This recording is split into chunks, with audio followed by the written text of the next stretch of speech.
righteousness of God revealed to us by faith.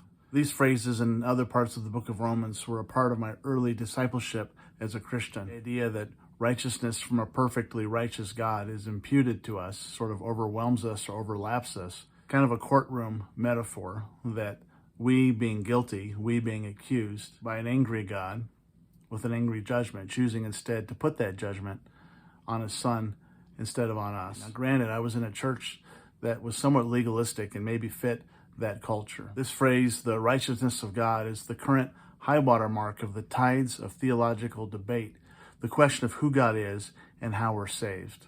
Perhaps a better translation, in the Greek word diakosune, is a direct translation of covenant justice or covenant faithfulness of God in the Old Testament. It's an idea that God offers family covenant to bring justice or to make all things right in our lives individually, along with what he's making right in the entire world collectively.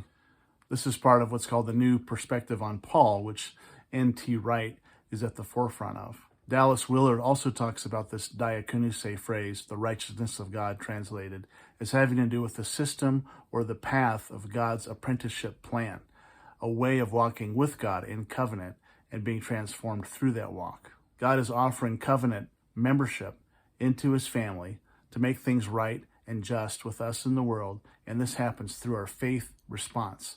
The word for faith, pistio, actually has elements of loyalty and fidelity. Put it another way, God offers to make things right for you and I by offering family membership to us by covenant, with a covenant response from us with loyalty and fidelity to God.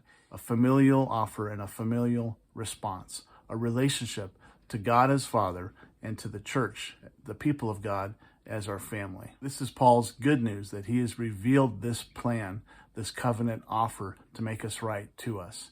And I, for one, am so happy that I could be made right by a God who's welcomed me into his family. Smell the scent of the new day, but it reeks of yesterday.